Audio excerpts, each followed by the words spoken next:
Leonardo da Vinci once said, "Learning never exhausts the mind." Hello, everyone, and welcome to Nerdy Optometrist, a podcast channel for all things optometry. And this is your host, Ukti Vora. Please remember to listen to all my episodes on your favorite platform, and do remember to like and give me a thumbs up. Also, leave me a review. So, today we have an amazing guest with us that many people already know her because of her social media presence and all the amazing things she does. And I'm so excited to welcome Dr. Lisa Hornick, who has over 20 years of clinical experience and currently practices at Stanford Ranch Optometry in Rockland, California. She received her doctorate in optometry from the California College of Optometry, where she attended as a U.S. Navy scholarship. And we are going to dive deep into that experience as well. Dr. Hornick is therapeutics and glaucoma certified. She practices full scope optometry and is especially passionate about treating ocular surfaces and dry eye disease. She's done a lot of work in that space as well. So you can guess we have a lot to talk. Dr. Hornick is a fellow of American Academy of Optometry. She's a board member of the Sacramento Valley Optometric Society, currently serving as a president. Dr. Hornick has lectured on dry eye disease nationwide and in Canada. She has many published articles on the topic of dry eye disease, nutrition, and glaucoma. She has also been on numerous podcasts and media interviews discussing dry eye disease, women in leadership. Dr. Hornick graduated with her MBA from University of California, Davis in 2023. Congratulations. With a concentration in entrepreneurship and innovation. And now she's part of the Nerdy family. So warm welcome. Yay, so happy to be here. I'm part of the family. Very exciting. Thank you. Absolutely. Your bio definitely says you're a true nerd, though I keep calling myself a nerdy optometrist, but trust me, all my guests are biggest nerds in our industry. Yeah, absolutely. It's good to be a nerd. Absolutely. That's the new cool thing. So Totally. let's dive deep into the entire process. But I would like to start with my favorite question. How did you bump into the field of optometry or eye care? Okay, so going way back, I actually got my first pair of glasses when I was 7 years old. I was in second grade, and kind of a funny story. So I was, doing the vision screening with the school nurse, and I failed. And I was an overachiever type A personality, even at 7 years old. So I was devastated because I thought when she said I failed that I didn't study hard enough for the eye test. So I came home crying, and my mom was like, "Oh my gosh, what happened? What's the matter?" And I said, "Mom, you'll never believe I failed the eye exam." And so she just laughed and she said, "No, no, no. It just means you have to go see the eye doctor. So, you probably need a pair of glasses." So sure enough, I was a one diopter myope because I love to read. And I grew up in upstate New York, actually. So I was inside quite a bit because we don't have the best weather. And so I got my first pair of glasses. And honestly, I was kind of devastated. At that time, I didn't want to be a nerd. Now I want to be a nerd. But at that time, I didn't want to wear my glasses. And then, it got worse and worse, progressive myope. We didn't have myopia management back then. They could have saved little Lisa, but, we just didn't have the technology or the insight or the research back then for myopia control. So I would have been the perfect candidate for that. But I, unfortunately didn't have that. So I progressed and progressed and progressed. And in seventh grade, I actually got contact lenses for the first time. So I loved it. I was so happy. It really boosted my self-esteem to not have to wear the thick eyeglasses anymore. And I became really interested in the whole field of optometry because I was like, not only can you see, but you can do contact lenses for people, make them feel good about themselves, make them look good and see good. So I loved my optometrist. She was a female doctor back when there weren't as many female doctors.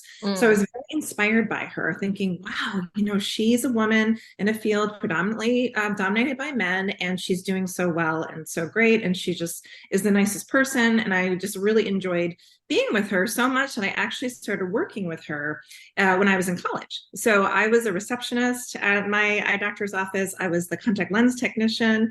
I was the tech who worked with the patients. So I got to learn a lot about optometry. And the more I learned, the more interested I was. And so I always kind of knew I wanted to do something in medicine. My mom was a nurse, so I was always fascinated with medicine. And optometry just seems like such a great career. There was a period of time actually so my dad is an engineer and he really wanted me to be an engineer. So I said, okay, I'll try the engineering route. So I actually started off in chemical engineering. Okay. I wanted to do pollution prevention. And then I realized that, although I did well, it really wasn't my personality type. I wanted to do more interacting with people and not just kind of work on a computer all day, although I'm still working on a computer all day. But I just wanted more of that, the interaction with people and just to be more social. And so medicine just seemed like a really good fit. So I decided to go to optometry school, and the rest is history. So yeah. Love it. I have to give a huge shout out to your optometrist who introduced you to the world of optometry. And it's like, all these people out there who have been working in the space for years. And I think you did say some really nice things about like seeing a women optometrist, Mm-hmm. loving what they're doing and feeling if they can do, I can do as well. There's always this inspiration that we're looking for. And I'm glad you found one. So that's wonderful.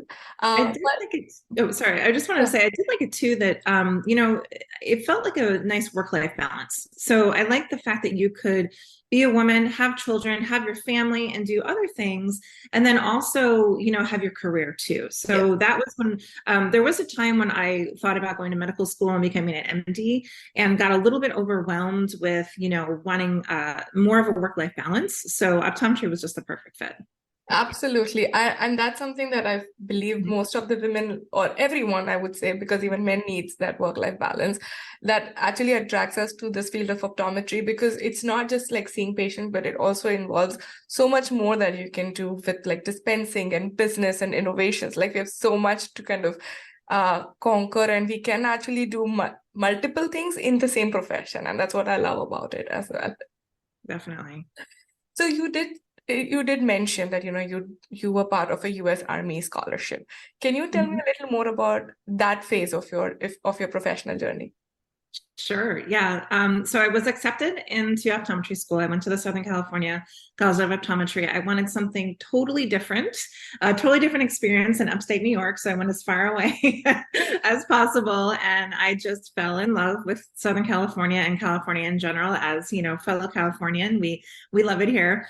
And so I went to SCCO, I was, accepted into the program, and they sent a catalog to our house. And my dad was looking through the catalog, and he was in the Navy as well. So he said, wow, they have this Navy scholarship. This is really an amazing opportunity. They're going to pay for all your books and your equipment and your living stipend. And then they give you this job just right out of school. You have a 4-year job just waiting for you.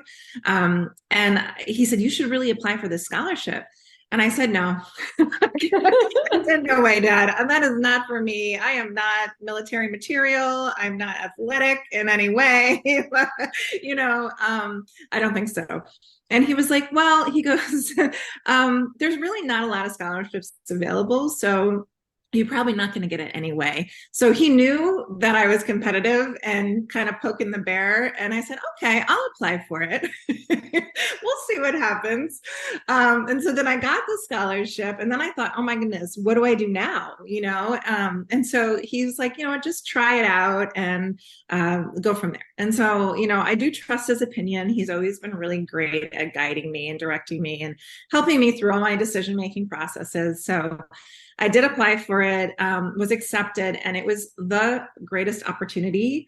Hands down, one of the best decisions that I've ever made was to get that Navy scholarship, because the opportunities that were given to me in the Navy were just so incredible. And, just not having any debt coming out of school, and then having a job already waiting for me. So those were 2 huge stresses that were taking off on my plate. And not only that, I was able to work at Balboa Hospital in San Diego. That was my first duty station. So that was an absolute dream come true, because I had, I can't even remember. There was probably about 15 other optometrists in my department, and they were all there to help me.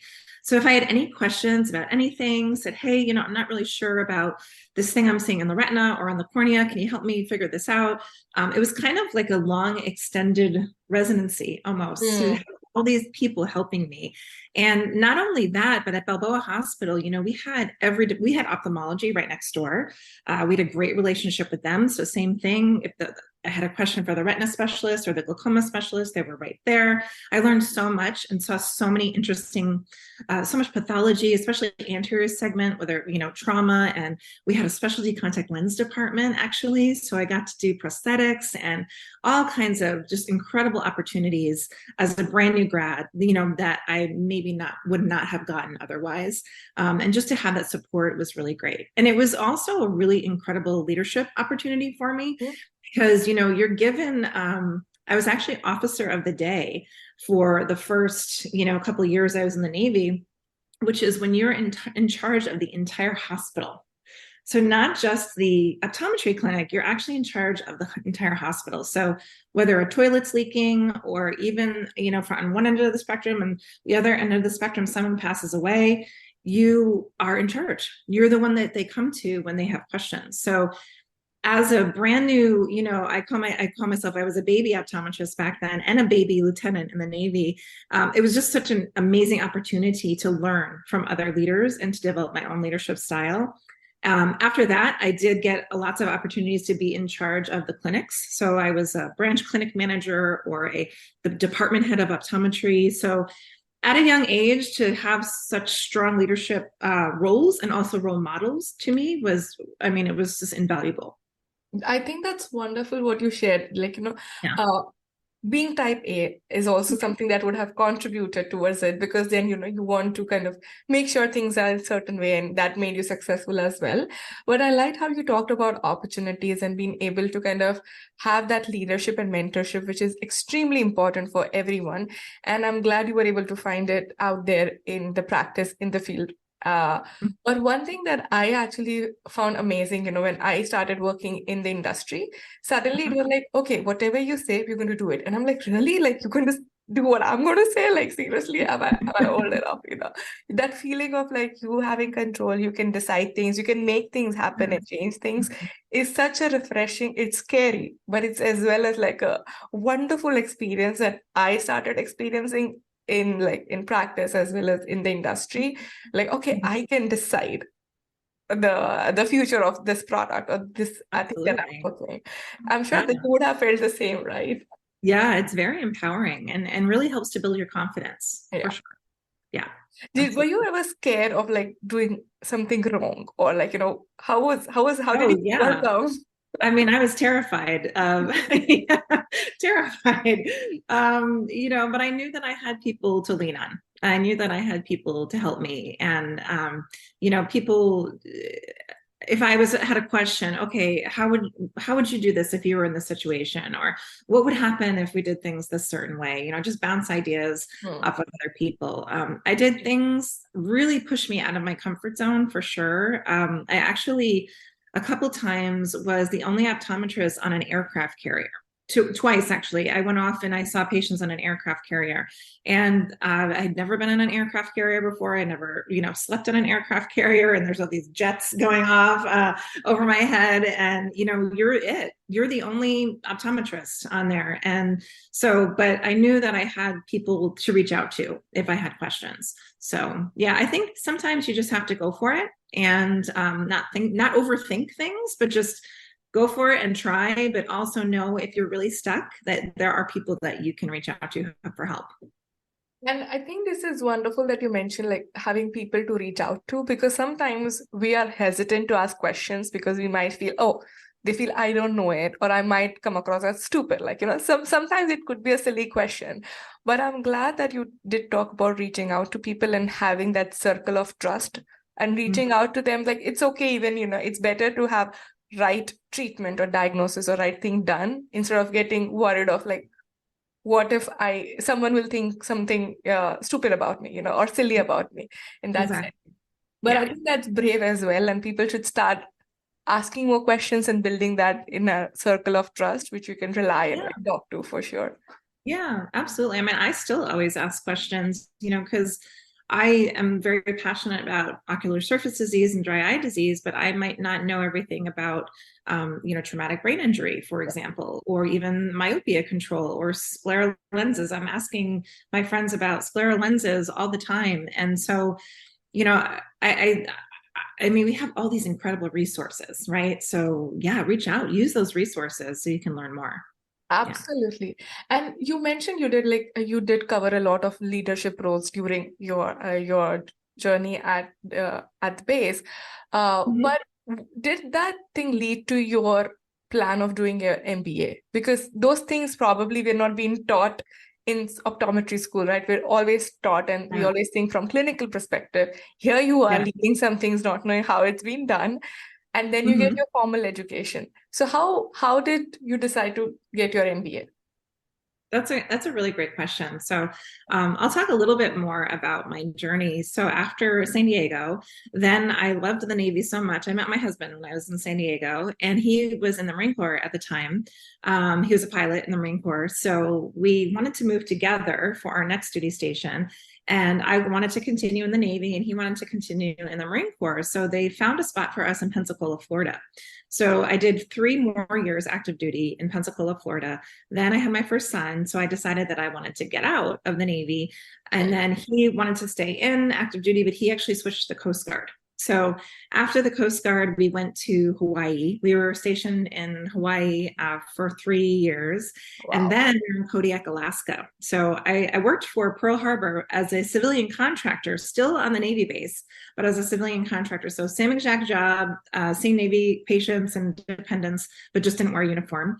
And then when we moved to Kodiak, Alaska, there was only 2 private practices on the island. And that was it. So, because Kodiak is very remote and it only has about 3,000 or so people. I think there's more bears that live on Kodiak than actual people. It was a really unique, interesting experience, but it was my first time actually working in a private practice. And it was really interesting just how everything works in a private practice, all the different roles and things like that. We were never taught, like you said, in optometry school, we were never taught accounting and Yeah. profit and loss statements and finance and, all these terms, return on investment, things that we never really talked about in optometry school. And I thought, wow, that there's just so much out there that we still need to learn, especially when we have our own private practice.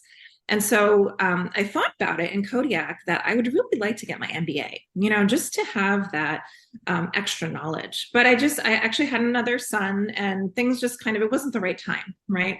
So then comes COVID. And so I wasn't working for about 2 months because in California, we were non-essential for about 2 months. Yeah. And then they said, come back in.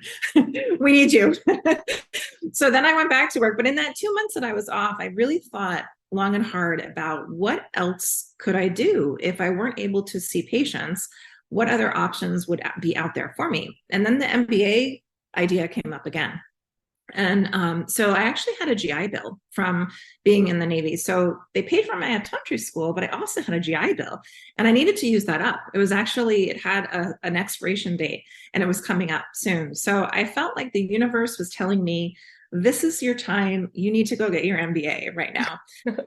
And so I applied to UC Davis, which was, very close to me and has a great program. And I'm so happy that I did the program. It just gave me so much more confidence to understand all the different things that you can do. In optometry, you don't have to have a private practice. You can like exactly what you're doing. You're doing something very different. You did consulting and now you have your own podcast and you work with industry. So there's so many different, that's what I love about optometry. There's so many different avenues that you can take. So if you don't like a certain thing, if you're not happy in the role, there's so many different options. And getting the MBA was just like a launching pad for that. I got really excited about like I said, entrepreneurship, innovation, startups, just you can do anything. It's really exciting. So that's kind of how the MBA process started. And I was going part-time because I was still seeing patients and I went part-time. So it took me about 3 years to complete the program. But it was a great program. Really enjoyed it. Yeah, it's always interesting, like, how we land doing something like MBA, because I know there are many people like, oh, I want to do MBA. And my first question, like, why? Uh-huh. Why do you want to do an MBA? And I liked how you Yeah. were, tracked back your story and you shared your reasons and like why you Mhm. chose to do that. And it definitely changed my perspective. Uh, Yeah. to the whole new world of business and industry, and it helped me like zoom out a little bit and have Yeah. like an overview of things. Otherwise you're like so focused on one part of things. Mhm. But it definitely is extremely helpful to kind of get like that expert advice on every different aspects that we need to keep in mind once we are out in the industry for sure. Exactly. And I still will never be a accountant, right? I'll Yeah. never be a finance expert. But I have all that background knowledge. And so now I can really understand Yes. all the different details and aspects that go into it.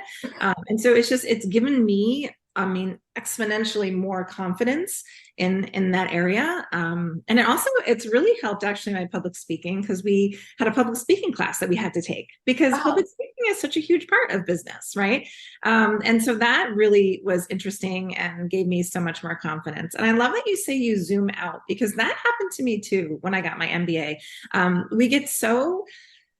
We kind of get in our optometry bubble yes. sometimes, right? And when I was with my MBA students and my classmates in my cohort, they were just from everywhere, from Yes. technology and agriculture, because UC Davis has a huge, agriculture and wine industry and technology. And one of my best friends works in the Bay Area, works for Meta, so it was just so interesting to see everyone else's journey and what they were focusing on. I think the most interesting thing was the artificial intelligence. Hmm. So there's a lot of students in my cohort who are also interested in data analytics and artificial intelligence, and the way that we can bring those subjects and how it's going to affect healthcare in the future. That was so exciting to me. I love that stuff. So really nerded out there. I'm sure. And one other quick thing that I actually enjoyed was, so everybody comes, as you rightly mentioned, right? Even in my cohort, everybody was from completely different industry, and then you are out there talking about like eye care because you think, because you've always been surrounded by optometrists, right? You feel this is it, and here you are the only one holding the fort and explaining what these things are like and what the companies are and what we do.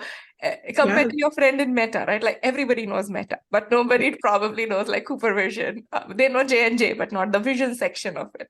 So you're exactly. out there talking about like the industry, and then you will start looking at the finances and like the business side of it and why they are doing what they are doing, and the study Right, from business perspective versus the clinical perspective, which we were more focused earlier.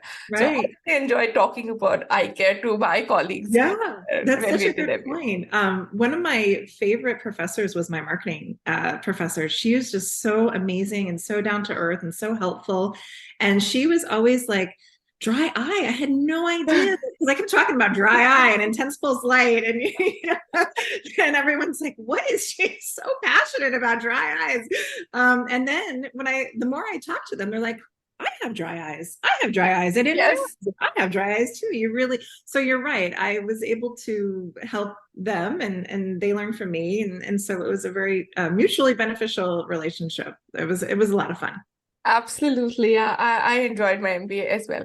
Yeah. Going away from MBA and coming back to optometry, I Yeah. know you recently also worked on writing your book with all the other things that you've done, and you were one of the authors in it. Can you tell us a little more about when did you get time and what was that journey about? Of course, you're passionate about dry eye, but let's talk about the book writing. Yes. Yeah, this is a great question. This has actually been going on for quite a long time. I would say over a year that we've been working on this project. So my co-author, Dr. Christina Linsky-Sipes, we work together at Sanford Branch Optometry. And so the dry eye thing kind of happened. I actually started in Kodiak, Alaska.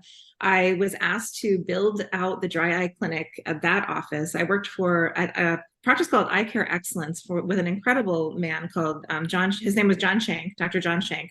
And he was a vision source doctor. He decided he wanted to bring in a LipiFlow and a LipiScan, but he was not interested really in dry eye. So he said, hey, why don't you start this dry eye clinic for me?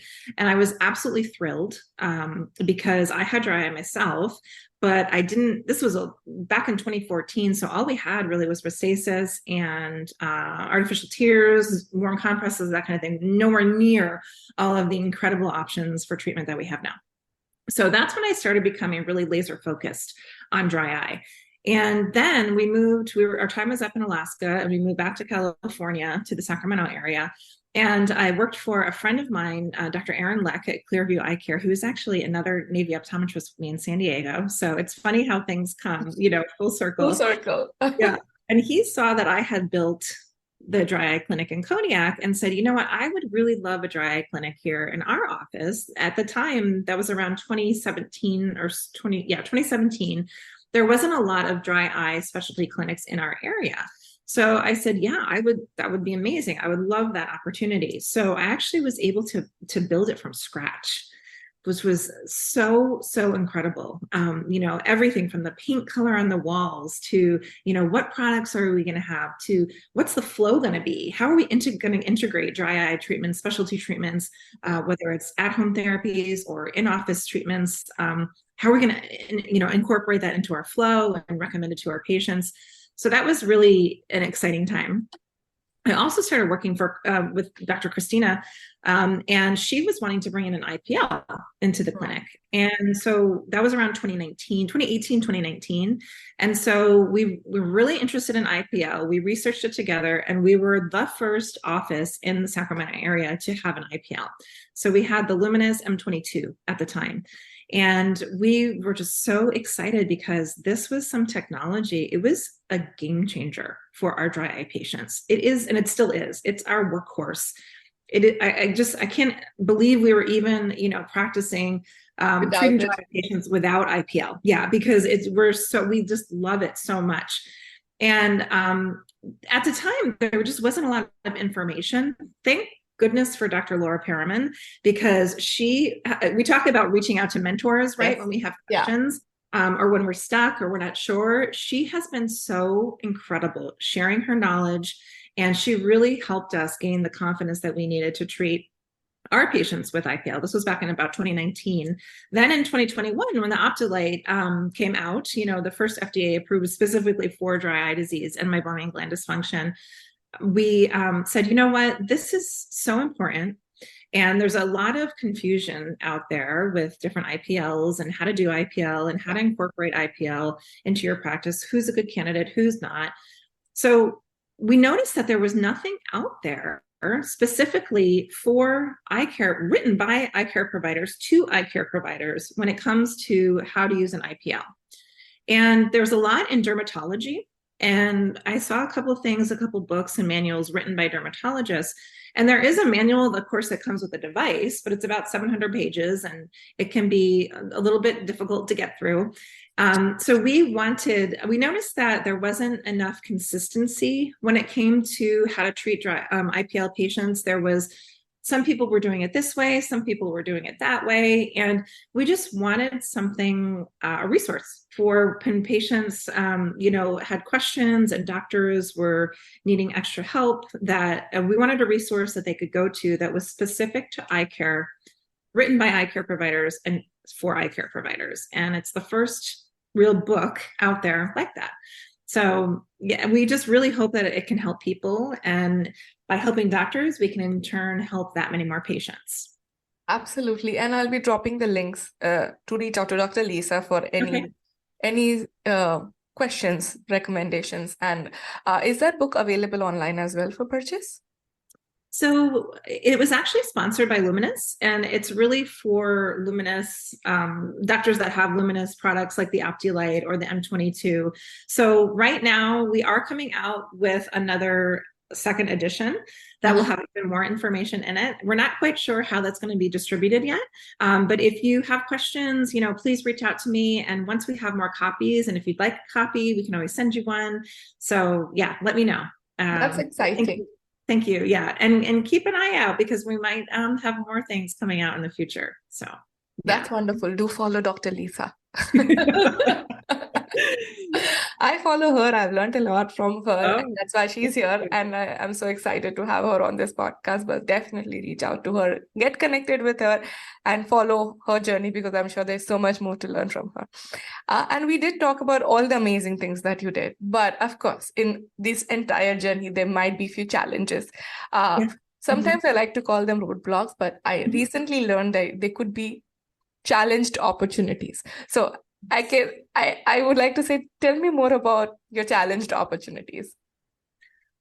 Another great question. So, being a military spouse was probably the most challenging, or roadblock, we'll say, because having to move every 3 to 4 years, you're kind of starting over from scratch every time that you move. You're not just getting a new job, but you're getting new friends, new grocery store that you want to go to, new doctors, new dentists, new schools for your children. So having to kind of always pick up and start over was definitely a challenge. And the biggest challenge for me was probably our move to Alaska, because I was, very comfortable in my Navy optometry setting. By the way, if anybody has any questions about military scholarships, or you're interested in a military scholarship for optometry school, also reach out to me. I'd be more than happy to share my experience and chat about that. But moving to Kodiak was difficult because when we were living in Hawaii, I took about 2 years off to take care of my first son. And I was a stay-at-home mom for a little while, but then, of course, I wanted to go back to work once he was older and able to go to preschool.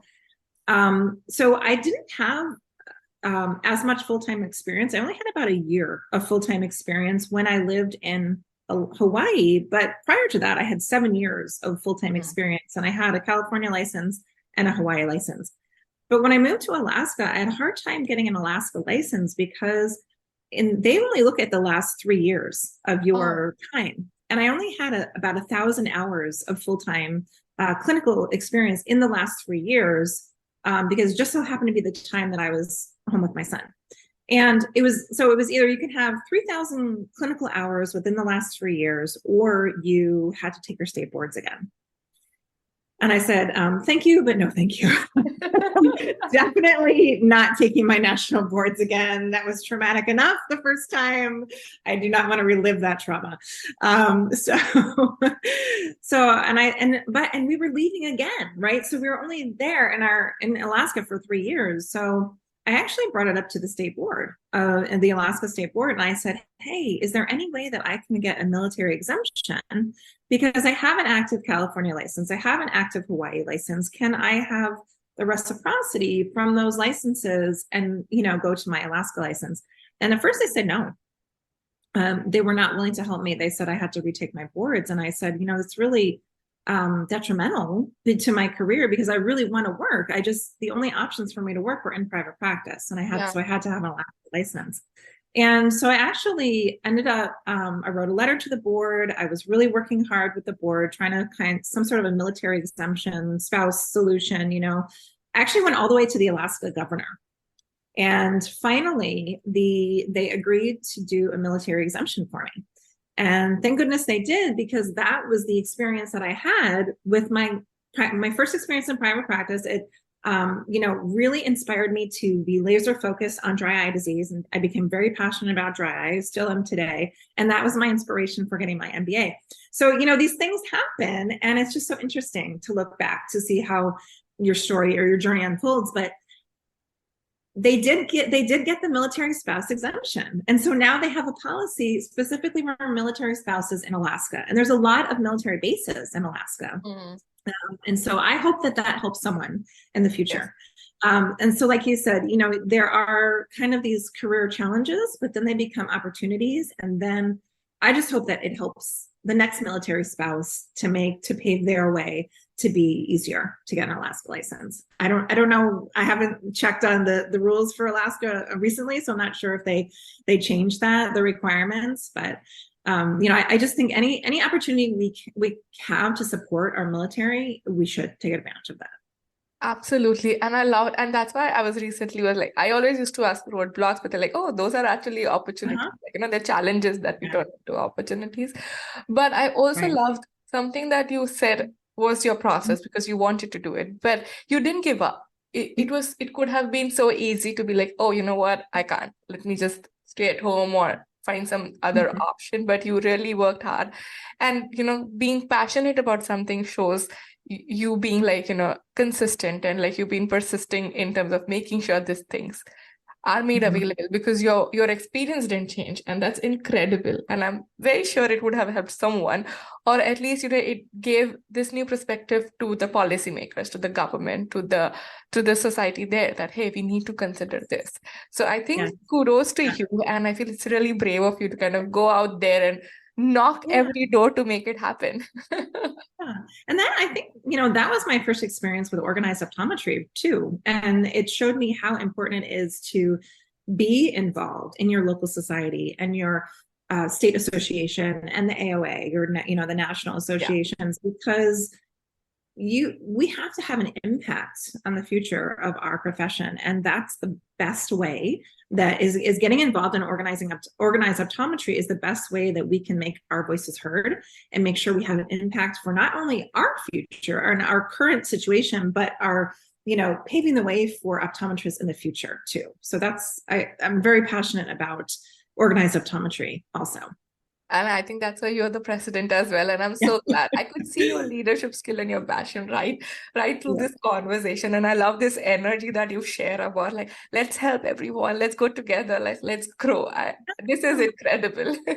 Oh, thank you. I mean, that's the only way to go, right? It's just, yeah, you're so much stronger as a whole than as a Yes. single entity. Yeah. Absolutely. So we did talk a lot about optometry and, eye care. And now we're going to Yeah. switch to my game segment where we can know a little more Okay. about you. It's a rapid fire. The rule is simple. Okay. I'll ask Okay. you a question. Tell me the first thing that comes to your mind. So Okay. are you ready? I think so. Let's see. No pressure. Just quick Okay. answer. Okay. All right, my first question. Tell us about your favorite destination. My favorite destination, Hawaii. Hawaii, wonderful. Your hobby or something that you like to do apart from optometry during your downtime. I love to travel. Any chance I can get to travel, I love. Wonderful. One thing about you that people don't know. Ooh, one thing I feel like I talked a lot and don't tell people a lot about me. Halloween is my favorite holiday. Maybe Oh, you don't know that. yeah, Mhm. wonderful. Tell us about your favorite cuisine. My favorite cuisine? Hmm. Oh boy, that's a tough one. I love Italian food. Growing up in New York, and my mom is half Italian, so big Italian influence, but I also love sushi. So I would say it's a tie between Italian and sushi. All right. If we were to write an autobiography about your journey, what would you like the title to be? What would I like the title to be? Maybe Perseverance, Hmm. I think. Uh, Keep going even when things get hard and challenges, just keep going. Keep persevering. So Perseverance. Wonderful. One thing that you would like to change about the eye care industry. One thing I would like to change about the eye care industry, I think that we can be very siloed sometimes in the fact that we kind of just, stay in our little bubble. And I think that we should reach out to other people, other industries, and see how they're doing things in other industries to maybe get new ideas. Hmm. I think that would be a good thing to do. I think that we need to keep sharing our experiences, right? And I hope that people are learning from my podcast, not only, but of course, all the amazing podcasts that you've done and all the incredible guests that you're on. I would say just don't be afraid. I think sometimes we're afraid to reach out for help, and we shouldn't be. We should be, don't think that asking someone for help is going to annoy that person. Hmm. I bet 99% of the time that person is actually going to be very happy to help you and grateful that you reached out. So that I think sometimes we don't reach out to others for help enough.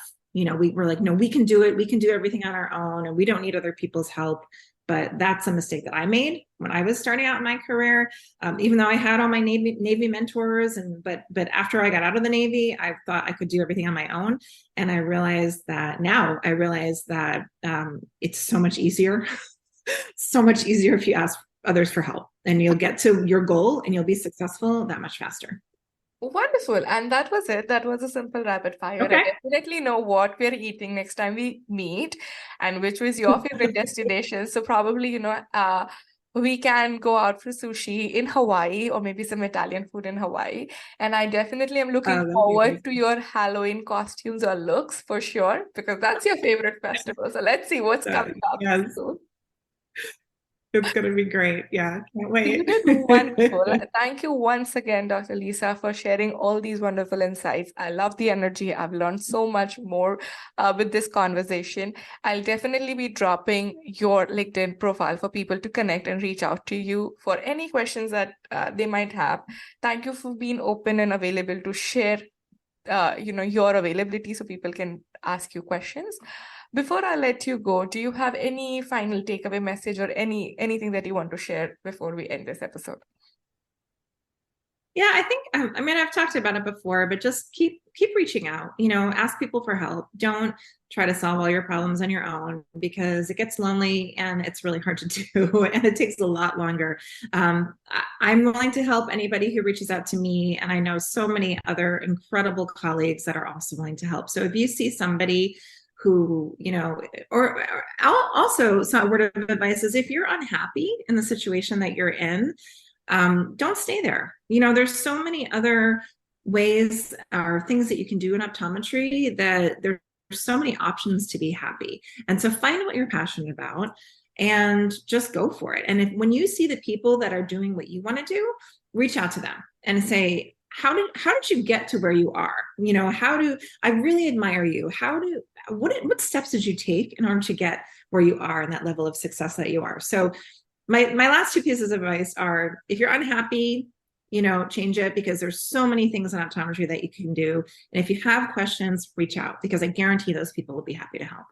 Absolutely. And I can attest to the fact that I have reached out to so many people in the industry, and everybody has been kind enough to support me and respond to me and help me throughout my journey of podcasting, or even my professional journey in this new country when I moved here from India. So absolutely, I agree to that 100%. Thank you so much for sharing all these amazing insights. It's been a pleasure talking to you. And once a nerd, always a nerd. So welcome to the nerdy family once again. And it's such a pleasure to have you on this show. So happy to be here. Thank you.